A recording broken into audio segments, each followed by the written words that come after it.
اعوذ باللہ من الشیطان الرجیم بسم اللہ الرحمن الرحیم۔ سبق نمبر 13 تشدید۔ آج کی ویڈیو کی طرف بڑھنے سے پہلے ویڈیو کو لائک اور شیئر کریں۔ چینل کو سبسکرائب نہیں کیا تو چینل کو سبسکرائب کریں، بیل آئیکن ضرور دبائیں۔ جز نمبر 1، تین دندان والی شکل کو تشدید کہتے ہیں۔ تین دندان والی شکل کو تشدید کہتے ہیں۔ جس حرف پر تشدید ہو اسے مشدد کہتے ہیں۔ جس حرف پر تشدید ہو اسے مشدد کہتے ہیں۔ اب یہ تین دندوں والی جو ہوتی ہے نا، تین دندان والی کا، اس کو تشدید کہتے ہیں۔ اب جس حرف پر یہ تین دندان والی شکل آئے گی اس حرف کو مشدد کہیں گے، اس حرف کو مشدد کہتے ہیں۔ جز نمبر 2، مشدد حرف کو 2 مرتبہ پڑھیں، ایک مرتبہ اپنے سے پہلے والے متحرک حرف سے ملا کر اور دوسری مرتبہ خود اپنی حرکت کے مطابق ذرا رک کر۔ مشدد حرف کو 2 مرتبہ پڑھیں، ایک مرتبہ اپنے سے پہلے والے متحرک حرف سے ملا کر اور دوسری مرتبہ خود اپنی حرکت کے مطابق ذرا رک کر۔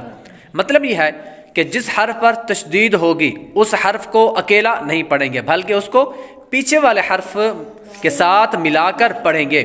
پیچھے والا حرف جو متحرک ہو، پیچھے والے متحرک حرف سے ملا کر پڑھیں گے، اور دوسری مرتبہ خود اس مشدد حروف کی جو اپنی حرکت ہوگی، زبر، زیر یا پیش کچھ بھی ہوگا، تو وہ دوسری مرتبہ خود وہ اپنی حرکت کے ساتھ پڑھا جائے گا۔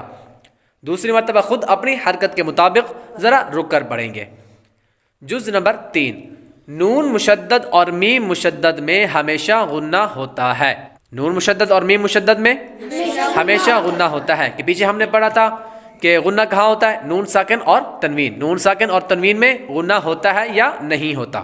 پیچھے ہم نے پڑھا تھا، اس کے ہم نے 4 قاعدے پڑھے تھے۔ نون ساکن اور تنوین کے ہم نے 4 قاعدے پڑھے تھے، جس کے اندر ہم نے پڑھا تھا کہ نون ساکن یا تنوین کے بعد حروف حلقی میں سے کوئی حرف آ جائے تو غنہ نہیں کریں گے۔ اگر حروف اخفاء میں سے کوئی حرف آ جائے تو غنہ کر کے پڑھیں گے۔ اسی طرح اگر حروف یرملون میں سے کوئی حرف آ جائے تو 4 میں غنہ کے ساتھ اور 2 میں را اور لا میں غنہ نہیں کریں گے۔ اسی طرح اقلاب کا قاعدہ بھی کہ نون ساکن یا تنوین کے بعد حرف با آ جائے تو بھی غنہ کر کے پڑھیں گے، ٹھیک ہے۔ اسی طرح نون مشدد اور میم مشدد میں ہمیشہ غنہ ہوتا ہے۔ اب غنہ کا معنی کیا ہے؟ غنہ جو ہم کرتے ہیں کہ غنہ کا معنی کیا ہوتا ہے؟ غنہ کا معنی ہوتا ہے ناک میں آواز لے جانا ہے۔ غنہ کی مقدار 1 الف کے برابر ہوتی ہے، کہ جس طرح ہم 1 الف کو لمبا کرتے ہیں، جس طرح با الف زبر با، با الف زبر با، اتنی دیر جتنی دیر ہم نے لمبا کیا اتنی ہی دیر میں ہم نے غنہ کرنا ہے، اتنی ہی دیر میں ہم نے غنہ کی آواز نکالنی ہے۔ غنہ کا معنی کیا ہے؟ ناک میں آواز لے جانا ہے، اور غنہ کی مقدار 1 الف کے برابر ہے۔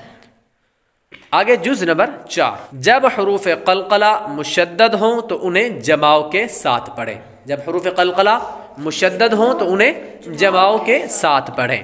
پیچھے ہم نے پڑھا تھا حروف قلقلہ 5 ہیں، اور جب حروف قلقلہ ساکن ہوں تو ان میں خوب قلقلہ ظاہر ہوگا۔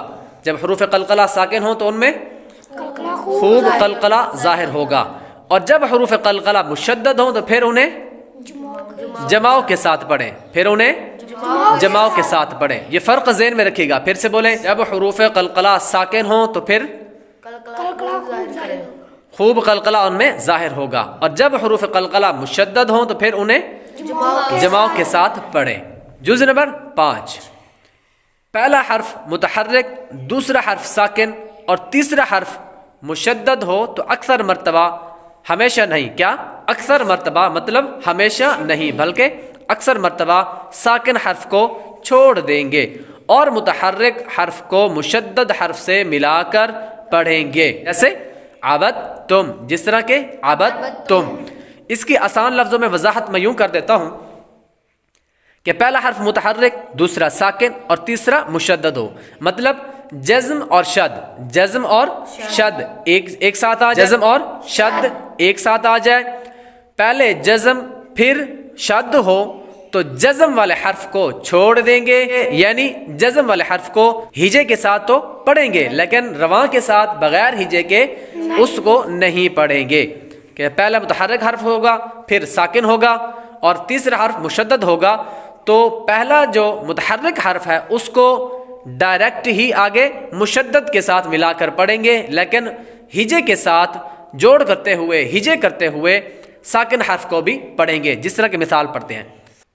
عین زبر ع، عین زبر ع، با دال تا زبر بت، با دال تا زبر بت، عبت عبت تا میم پیش تم، تا میم پیش تم، عبدتم. عبدتم. ٹھیک ہے، یہ پانچواں جز جو ہے اس کی وضاحت اب ہو گئی کہ با کے اوپر زبر ہے، مطلب با متحرک حرف ہے، با متحرک حرف ہے، دال ساکن ہے اور تا مشدد ہے. اب ہجے کرتے ہوئے با کو دال اور تا کے ساتھ ملائیں گے، لیکن جب آواز نکالیں گے، جب ہم اس کو روانگی کے ساتھ پڑھیں گے، رواں پڑھیں گے، بغیر ہجے کے پڑھیں گے، تو با ڈائریکٹ ہی تا کے ساتھ ملا کر پڑھا جائے گا. تو کیا پڑھیں گے؟ عبدتم، عبدتم، عبدتم. عبدتم. جز نمبر 6. اس سبق میں تشدید کی مشق کے ساتھ حروف قریب الصوت یعنی ملتی جلتی آواز والے حروف میں واضح فرق کریں.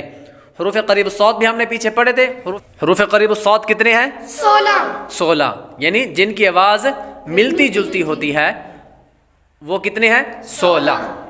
جز نمبر 6 ہو گئے آج. جز نمبر 6 ان کو اچھی طرح سے یاد کریں.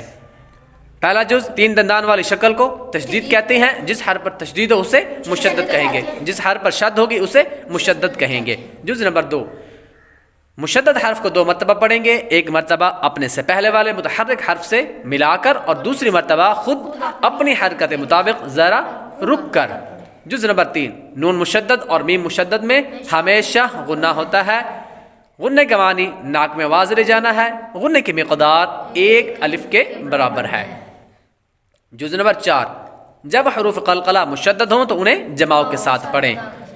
اور جز نمبر 5 پہلا حرف متحرک، دوسرا ساکن، تیسرا مشدد حرف ہو تو اکثر مرتبہ، ہمیشہ نہیں بلکہ اکثر مرتبہ ساکن حرف کو چھوڑ دیں گے اور متحرک حرف کو مشدد حرف سے ملا کر پڑھیں گے، جیسے عبدتم ہم نے مثال بھی پڑھی. جز نمبر 6 اس سبق میں تشدید کے مشق کے ساتھ ساتھ حروف قریب الصوت یعنی ملتی جلتی آواز والے حروف میں واضح فرق کریں. کل انشاءاللہ تعالی حروفوں کی مشق کریں گے. اگر ہماری اس ویڈیو سے آپ کو کچھ سیکھنے کو ملا تو ویڈیو کو لائک اور شیئر کریں، چینل کو سبسکرائب کریں، بیل آئیکن ضرور دبائیں.